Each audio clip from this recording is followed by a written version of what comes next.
சாம்பார் பொடி இன்றைக்கி எங்கள் வீட்டில் வந்து எப்படி செய்கிறோங்கிறத பார்க்கலாம் வாங்க. அளவு எவ்வளவு என்னென்ன பொருள் அப்படின்னு சொல்லிட்டு பார்த்துடலாம். கடலைப்பருப்பு வந்து 225 கிராமு, துவரம்பருப்பு அதே 225 கிராமு, சீரகம் வந்து 125 கிராமு, புழுங்கல் அரிசி அதே அளவு 125 கிராம் எடுத்து வச்சுருக்குறோம். மிளகு வந்து 75 கிராமு, அதே அளவு வந்து அதே 75 கிராம் வந்து வெந்தி எடுத்து வச்சுருக்குறோம்.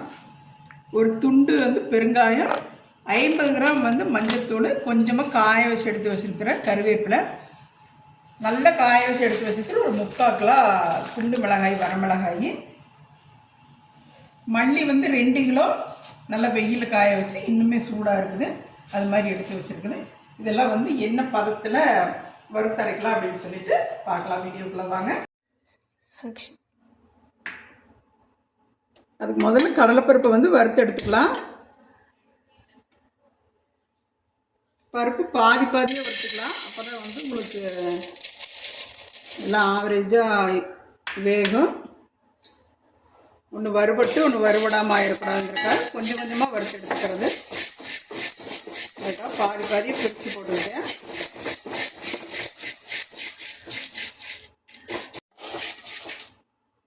கடலைப்பருப்பு வெந்துருச்சு. இப்போ கலர் வந்து அளவாக மாறினா எடுத்துக்கணும். ரொம்ப கருகக்கூடாது, பச்சையாக இருக்கக்கூடாது. அது வெந்து அது ஒரு மனம் வரும் உங்களுக்கு, அது ஒரு பதவியில் தெரியும். துவரம்பருப்பும் அதே மாதிரி வறுத்து எடுத்துக்கலாம். அதே மாதிரி சரி பாதியை போட்டு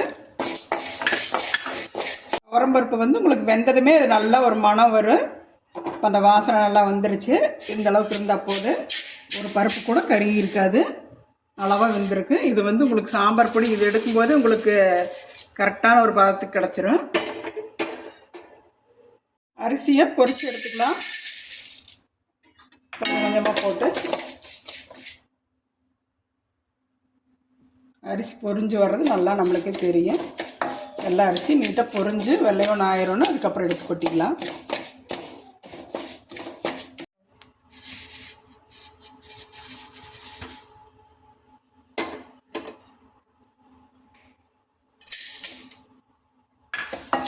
அப்படிதான் அளவாக வேகணும், கருவி இருக்கக்கூடாது. அதே மாதிரி இது பச்சை வாசம் அடிக்கக்கூடாது. வெந்தயத்தில் வந்து உங்களுக்கு நல்லா வித்தியாசம் தெரியும். கரெக்டாக வறுவிடும்போது நல்ல மனம் வரும்.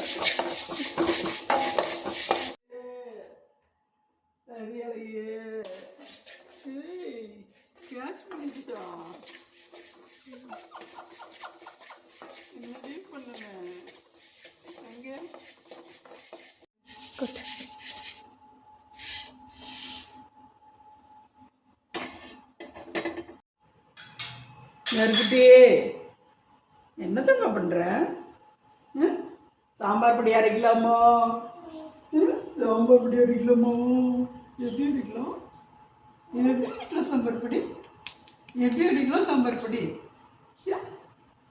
யார் சொல்லலாம் சொல்லு, யார் சொல்ல சொல்லு. மிளகு முழுசாக போட்டுடலாம். அது கொஞ்சமாக தான் இருக்குது. மிளகு அளவாக வர விட்டுருச்சு, அதை போட்டுக்கலாம்.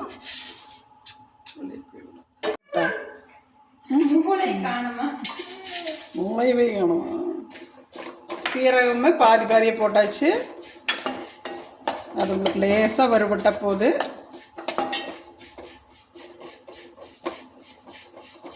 கருவேப்பிலை வந்து அப்படி நிறைய மறுபடி கொஞ்சம் சேர்த்துட்டோம். கருவேப்பிலை வாசனைக்கு வேணுங்கிறதுக்காக ஒரு தாளிக்கையில் போட்டால் எல்லாம் எடுத்து வச்சுருவாங்க. இது மாதிரி பொரிச்சு எடுத்துட்டோம்னா எல்லாம் சாப்பிட்ருவாங்க. அதனால் கருவேப்பிலை வந்து மசாலா கூட கொஞ்சம் அதிகமாக முடிஞ்ச வரைக்கும் சேர்த்துக்கலாம். அதனால் நம்ம மறுபடியும் கொஞ்சம் சேர்த்து வாங்கி பொரிச்சு எடுத்துருக்குறோம்.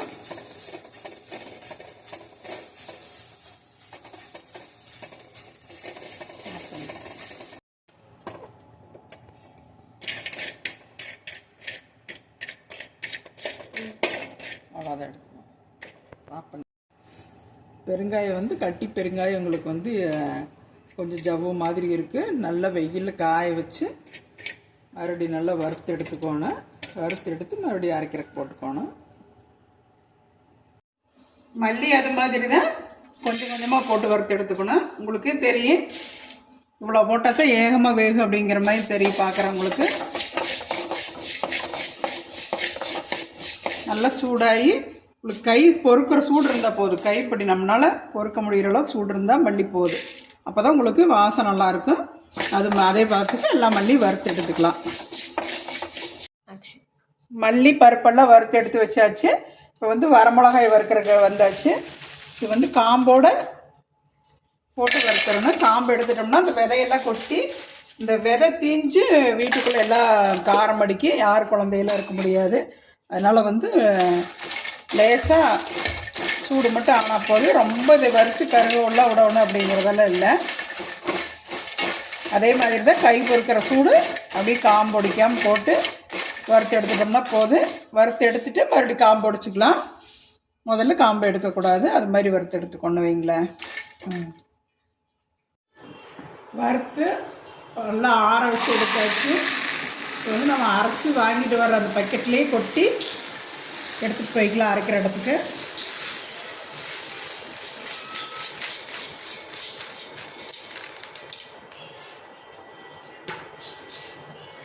மிளகாயும் வறுத்து காம்பெல்லாம் ஒடிச்சு எடுத்து வச்சாச்சு.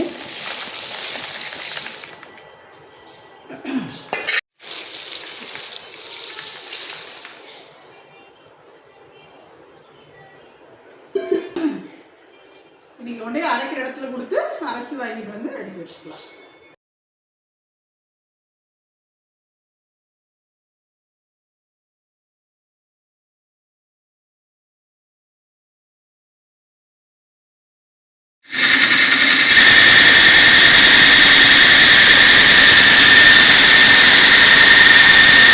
மஞ்சத்தூள் வந்து வீட்டில் கொண்டு வந்ததுக்கப்புறம் கலந்துக்கிட்டோம்.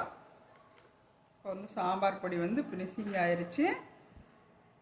சாம்பார் வாசம் இப்போவே வருது. நீங்கள் அதே மாதிரி இதே அளவில் எல்லாம் போட்டு செஞ்சு பார்த்துட்டு அப்புறம் எப்படி இருக்குதுன்னு சொல்லுங்கள்.